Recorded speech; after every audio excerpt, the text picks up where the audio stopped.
The phone rang at exactly 3:14 a.m. The shrill tone pierced the quiet of my small apartment like a warning bell. At that hour, every sound seems amplified, every creak of the old building echoing with menace.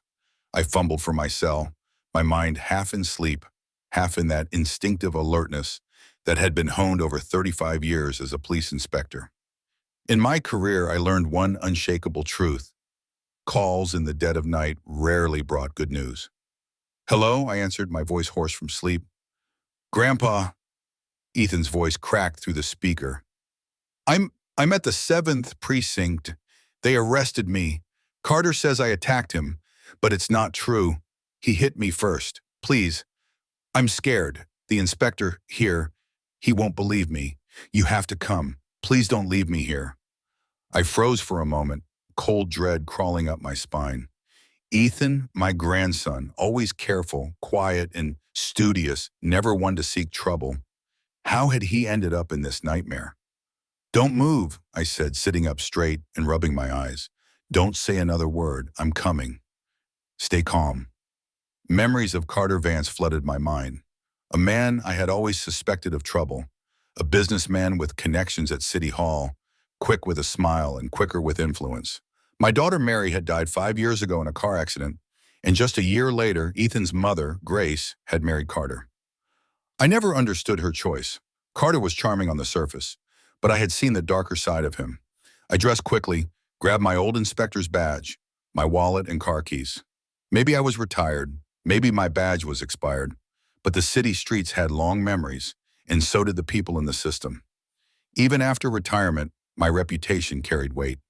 I drove through the empty, dimly lit streets, the city silent except for the occasional rumble of a taxi or a distant siren. Anxiety gnawed at me with every mile. Ethan would never lie about this. I knew my grandson. He was a good kid, a bright kid. If he was in a precinct holding cell at this hour, something was terribly wrong. The 7th precinct loomed ahead, a building I knew like the back of my hand. I had spent my first 10 years on the force there, walking these halls, learning the rhythm of the city's heartbeat in its shadows. The familiar smell of stale coffee and disinfectant hit me as I entered, a reminder of days long past. At the front desk, a young officer barely looked up from her computer. "Good evening," I said, my tone firm. "I'm Ed Anderson, former inspector. My grandson, Ethan Alvarado, is being held here. I want to see him immediately." She typed something, indifferent, then picked up the internal phone. "Inspector Camacho, there's a man here claiming to be the grandfather of the detainee." I tapped my fingers on the counter, the old impatience I remembered in myself surfacing naturally. After a few moments, the inner door opened and Victor Camacho appeared. Heavy-set, graying mustache, small, suspicious eyes. He hadn't changed. He had always been too flexible with rules, too willing to bend them if it benefited him or someone he favored. "Well, well, Ed Anderson," he said, deep voice almost mocking. "Long time no see, partner." "I'm not here to socialize," I said. "I want to see my grandson and know exactly what he's accused of." Of course," he replied, motioning me into his office. I followed him, my eyes scanning the familiar hallways until we reached the temporary holding cells. Through the bars, I spotted Ethan sitting on a bench, head down. "I want to walk over to him," I said. Camacho blocked me. "Let's talk first, Ed. Things are complicated."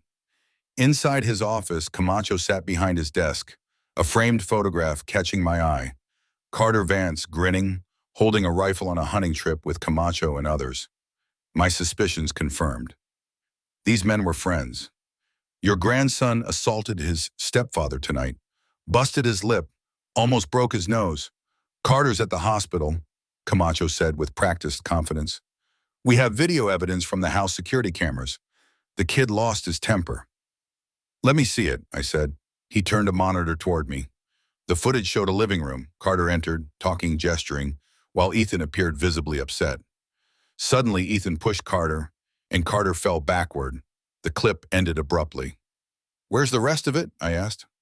"This doesn't show anything conclusive." "It's all we have, Ed," Camacho said. "Carter's pressing charges. Ethan has a history of violent behavior." "That's a lie," I snapped. "Ethan has never had disciplinary problems. I have reports to prove it." Anger rose in my chest. I want to see my grandson now. 5 minutes, Camacho replied curtly, leading me to the cell. When Ethan saw me, he stood up immediately. Bruised, black eye, cut eyebrow, swollen lip. His trembling body spoke volumes. I hugged him tightly, my heart aching at the sight. Grandpa, he whispered, voice breaking. It's okay, Ethan. I'm here now. You're safe, I said firmly. Tell me exactly what happened. Carter came home drunk, accusing him of stealing money. Ethan denied it. Carter punched him. Ethan defended himself, pushing Carter away. But Carter called the police, twisting the story. It's not the first time, Ethan said quietly. He always threatens me, says nobody will believe me. I glanced at Camacho, impatient and calculating. You will not spend another night here, I told Ethan. I confronted Camacho. Why isn't Carter detained? Why isn't it in your report that he assaulted him? Mr. Vance says the injuries happened while resisting arrest, Camacho said, indifferent. That's absurd, I said, feeling my old authority surge back. Either call a doctor to document this or I call the DA. Now. Camacho hesitated, weighing my threat. Finally, he sighed. Fine, I'll call the medical examiner, but it won't change anything. I pulled out my cell and dialed a number I hadn't used in years. Lieutenant April Roberts, one of the few officers I trusted. She answered immediately. I explained the situation. I'm on duty. I can be there in 20 minutes, she said. While waiting, I watched the precinct. Some officers glanced at me curiously. They remembered my reputation. Unyielding, incorruptible. Respect and fear still lingered in the air. Carter walked in, bandaged, swollen lip, smirk plastered on his face. Our eyes met. He froze for a second, then headed straight for Camacho's office. Minutes later, April arrived. Mid-30s, sharp eyes, someone who tolerated no nonsense. Inspector Anderson, she greeted. I'm retired, April, but you'll always be an inspector to me, I replied. Camacho and Carter tensed as she approached. Routine procedure check, April said firmly. I want to see the detainee and review the case. Carter tried to intervene, claiming he was the victim. April ignored him. Authorized personnel only, she said, stopping him cold. I followed her to the cell where Dr. Mendoza, the medical examiner, was already waiting. He documented every injury, bruises, cuts, swelling, all consistent with Ethan's story. Carter sat outside, growing visibly angry. This confirms everything, April said quietly. We have to act. I felt a surge of resolve. This was only the beginning. I would protect Ethan, expose the corruption, and confront Carter and Camacho, no matter the cost. The precinct had never felt so suffocating. The fluorescent lights buzzed faintly, casting long shadows across the hallway as I followed Lieutenant April Roberts to the temporary holding cell where Ethan sat. The air was thick with the lingering odor of disinfectant and stale coffee. Every corner, every desk felt like a memory, and not all of them good. Victor Camacho's office still had that same smell of cheap cigar smoke and overused leather. Sitting behind his desk, he looked exactly as I remembered. Smug, self-assured, a man who thrived in the gray areas of law enforcement. I couldn't forget the countless times we had clashed over procedure. Back then, I had called him reckless. Now I saw just how far his recklessness had gone. He leaned back, fingers interlaced. I see you've brought backup, he said, eyes flicking briefly to April. Always the loyal protector. I'm here to make sure things are done by the book, April replied, tone crisp and unwavering. No shortcuts, no favors. Camacho smirked, but there was a flicker of unease in his eyes. He had always hated when someone knew how the system really worked. And I did. I knew the routes, the informal favors, the hidden allegiances. Tonight, I was the ghost of his past, a reminder that not everyone could be bought or intimidated. I glanced at Ethan through the bars of the cell. His black eye had begun to bruise darker, the cut on his eyebrow starting to swell. His body tensed when Camacho spoke, and I could see the fear in his eyes. Fear that wasn't just for himself, it was fear for the truth. Your grandson assaulted you tonight? I asked Camacho, my voice cold. Yes, a violent push. He hit his stepfather. There's video proof. Camacho gestured to his monitor. I leaned in, scrutinizing the screen. The video was edited, conveniently cutting out the moments before the push. Carter had entered drunk, yelling, brandishing accusations, and Ethan had merely tried to defend himself. The footage ended with Carter falling backward. Conveniently, the part where Carter swung a fist, connecting with Ethan's face, was missing. That's it? That's the evidence? I asked, my voice tight with anger. Camacho shrugged. That's what we have, Ed. Carter pressed charges, and Ethan has a history of behavioral issues at school. I laughed, sharp and bitter. That's a lie. You know it's a lie. My grandson has never been violent. Never. Camacho's eyes narrowed. Perhaps your memory is failing, old man. Or perhaps you've forgotten who runs things now. I felt a spark, that old rush of authority I hadn't experienced in years. I know exactly who runs things, Victor. And you will document this correctly, or I'll see the DA myself, right now. He opened his mouth to argue, then thought better of it. Fine, I'll call the medical examiner, but it won't change anything. I didn't respond. Instead, I turned toward the cell where Ethan was holding himself together with effort, but the visible injuries betrayed him. Seeing him there, trembling, his body bruised by someone he trusted, or at least supposed he could trust, made my stomach twist. Grandpa, he whispered as I approached. It's okay. I'm here now. You're safe, I said, crouching slightly so I could meet his eyes. Tell me what happened. Ethan swallowed hard, his voice barely audible. Carter, he came home drunk. He said I stole money from his wallet. I told him I didn't. He punched me. I tried to push him away, but he hit me on the table, Grandpa, and then he called the police, told them I attacked him first. I felt a wave of rage so intense it nearly knocked me back. And your mom? I asked quietly. She's in Dallas, work trip. She gets back tomorrow, Ethan said. His shoulders slumped. It's not the first time he's hit me. He says nobody will believe me if I talk. Nobody will believe a kid over him. I met Camacho's eyes across the hall. He was watching, calculating, waiting for me to overstep. But I was in control, or at least I hoped I was. I pulled out my phone and called April again. I need you here, now. You're the only one I trust to see this handled properly. 20 minutes later, April arrived, stepping into the precinct with the authority of someone who had seen corruption and refused to bend. Her gaze was steady, unwavering, scanning every officer, every movement. She greeted me with a firm handshake, one that seemed to convey both respect and reassurance. We're going to do this right, she said quietly. We're going to make sure nothing is hidden. Carter Vance had been waiting outside, seated in one of the corridor chairs. His smug expression faltered the moment he saw April. He tried to project calm, but his eyes betrayed his impatience, the irritation of someone who thought they could manipulate the system at will. Camacho led us to his office to review the case file, leaving Carter outside. April didn't even glance at him. Authorized personnel only, she said sharply, stopping him from interfering. I felt a surge of relief. Finally, a voice of reason and authority on our side. I followed her to the cell where Dr. Max Mendoza, the on-duty medical examiner, was waiting. The young doctor was professional, methodical, and unflinching. Exactly what we needed. Ethan sat still as Dr. Mendoza examined him, documenting bruises, cuts, and swelling, taking photographs, and measuring injuries with clinical precision. Every bruise on Ethan's face told a story. Every cut, every swelling confirmed what Ethan had said. Carter's version, Camacho's complicity, their lies. They all began to crumble under the weight of undeniable evidence.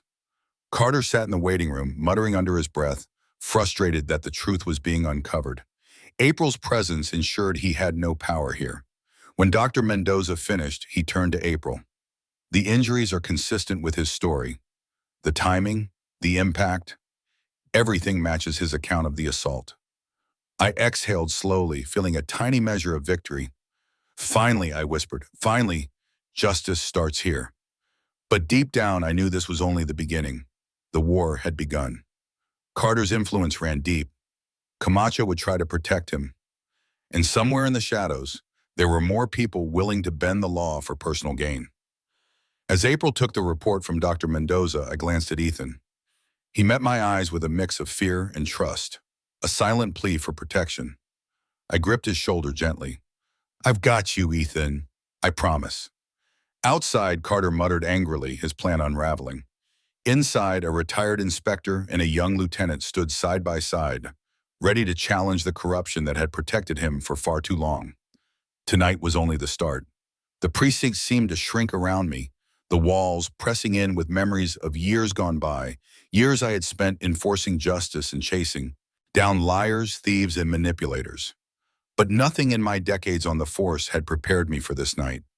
My own grandson, bruised and terrified, caught in the machinery of corruption that had somehow grown stronger while I'd been retired. Ethan sat quietly in the temporary holding cell, his head lowered, but his eyes flicked up every time Camacho or Carter moved. He didn't say much. He was exhausted, frightened, but resolute. I could see the silent courage in him, the same courage that had defined him since he was a boy.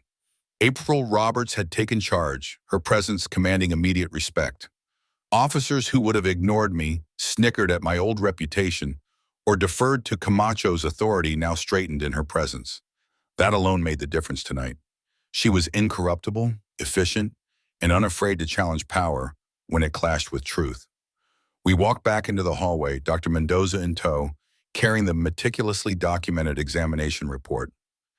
Every bruise, every cut, every swelling had been photographed, measured, and logged.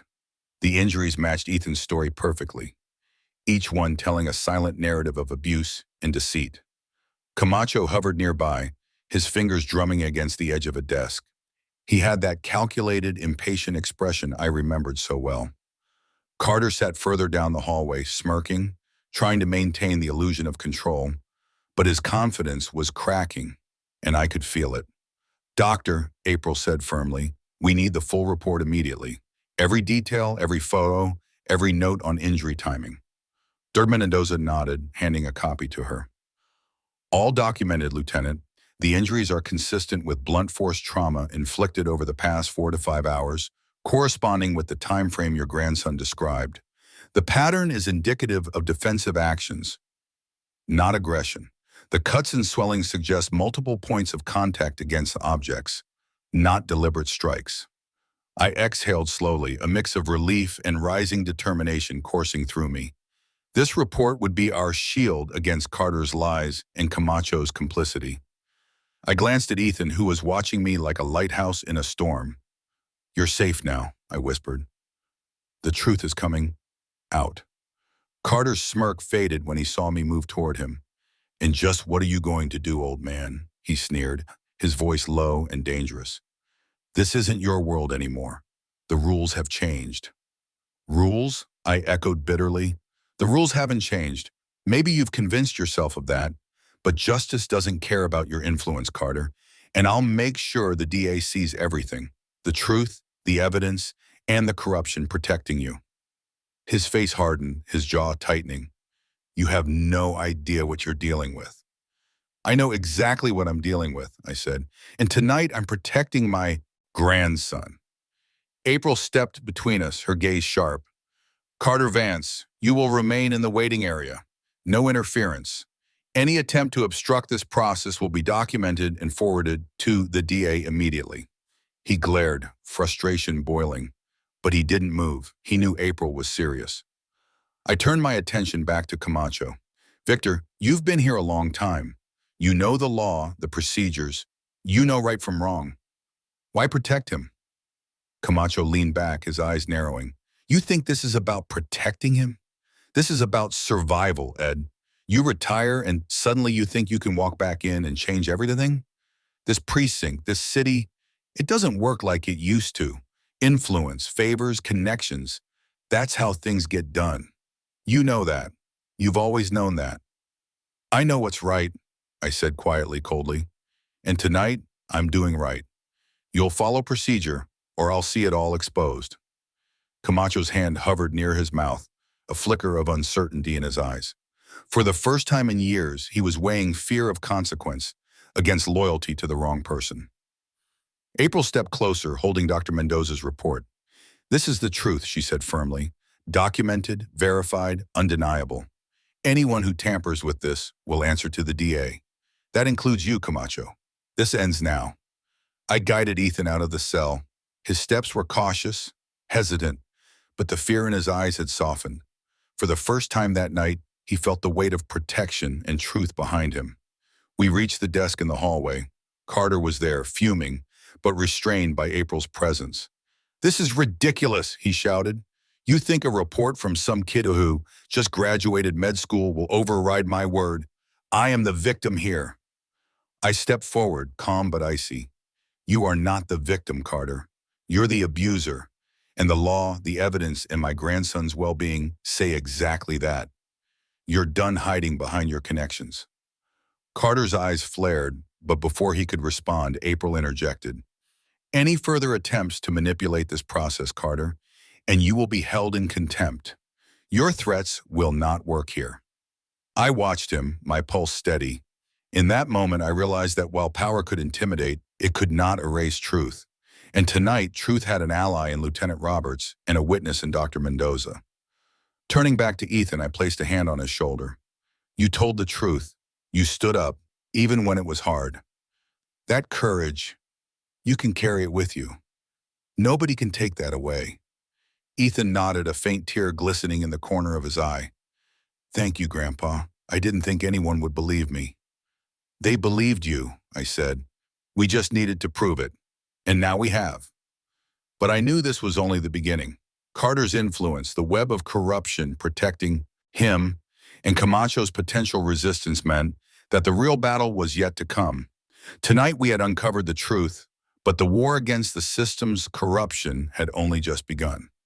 As April filed the medical report and secured Ethan's release procedures, I made a silent promise to myself. No matter what it took, I would protect Ethan, bring Carter to justice. The precinct hallway was quiet, but the tension was thick enough to feel like electricity in the air. Carter Vance sat fuming in the waiting room, his smug expression gone, replaced by irritation and disbelief. He realized that his carefully built illusion of control was crumbling. Camacho hovered near his office, visibly anxious now, caught between loyalty to a corrupt friend and the undeniable proof that had just emerged.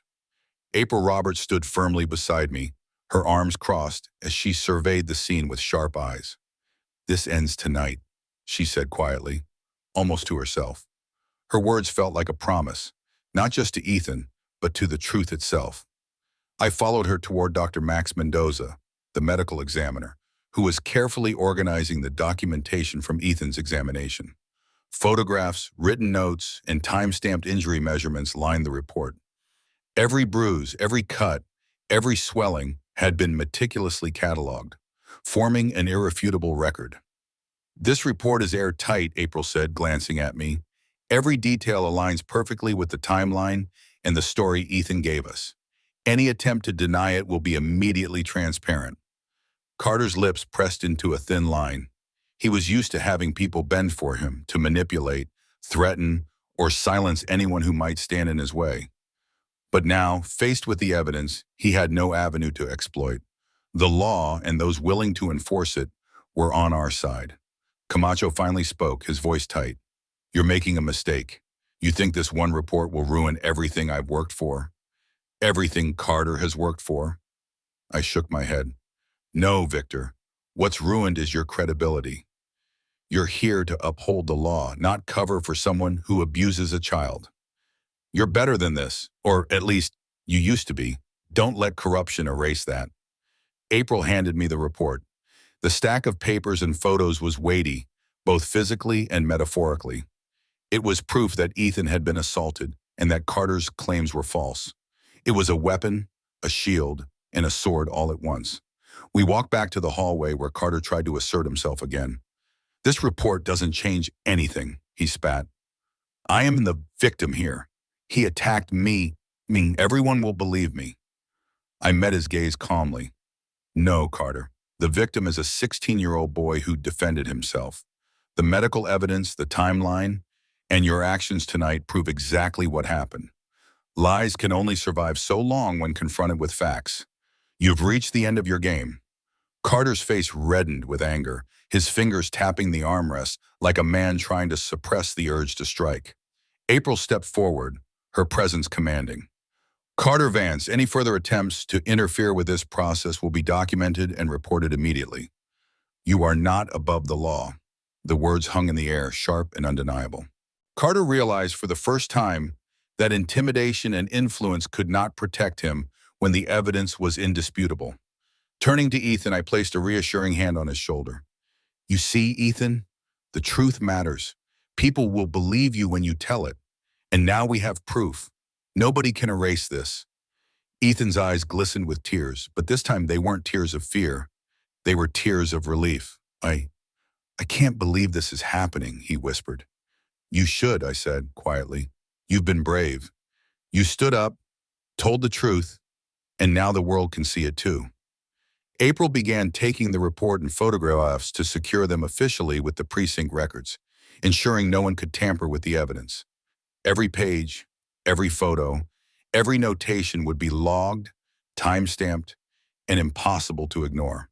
The groundwork for accountability had been laid. Camacho finally spoke again, a note of resignation creeping into his voice. I didn't expect this, he admitted. I thought your grandson would be easy to silence. I didn't account for Roberts, and I didn't account for Mendoza's diligence. I nodded slowly. The truth is rarely easy to silence, Victor, and the longer you try, the more damage you do to yourself in this precinct. Protecting a child is always the right choice, no matter the cost. Outside the hallway, Carter fumed in silence, his mouth moving as if he were crafting threats. But inside, the law, evidence, and procedure had taken control. We had turned the tide, but I knew that Carter would not surrender easily. He had influence, connections, and a network of people willing to bend for him. I glanced at Ethan, standing quietly beside me. Tonight you're free, I said. Tomorrow we'll make sure that freedom is recognized in court. But right now, you're safe and we have the proof that will protect you. The weight of the night pressed down, but for the first time in hours, I felt a sense of progress. The war against corruption, against Carter's influence, had begun in earnest, and the first blow had been struck in favor of truth. As April secured the documents and prepared to log them officially, I knew that tomorrow would bring a new challenge. Carter's network of influence, attempts to manipulate the system, and perhaps even retaliation. But tonight the evidence spoke, and for Ethan, for the truth, that was enough.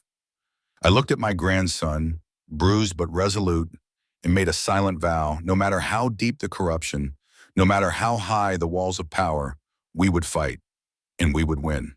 Tonight evidence had spoken, and in its voice we found hope. The night had deepened, and the city outside the precinct felt quiet, almost indifferent to the storm raging inside. But inside, a war had already begun. Carter Vance sat seething in the waiting area, his anger simmering like a pot on the verge of boiling over.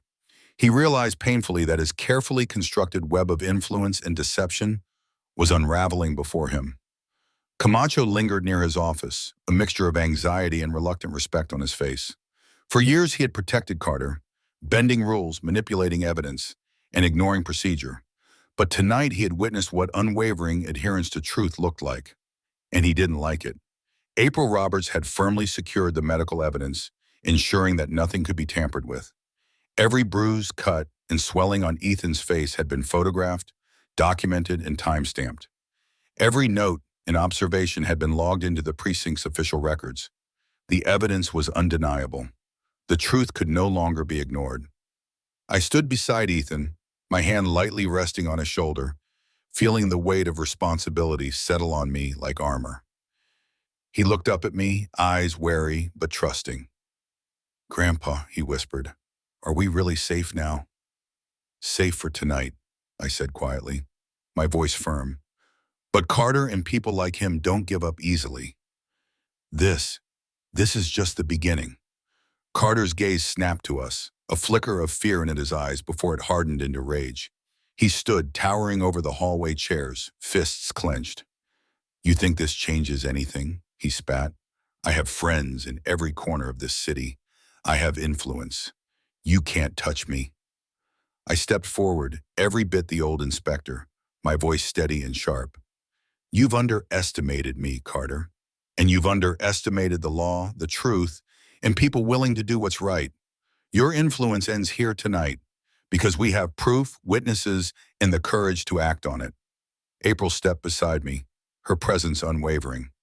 Carter Vance, she said calmly but firmly, any attempt to obstruct justice or interfere with the process from here on out will be met with immediate consequences. We have the documentation, the medical reports, and the legal authority to act. Your network will not protect you this time. The smirk that Carter often wore vanished completely.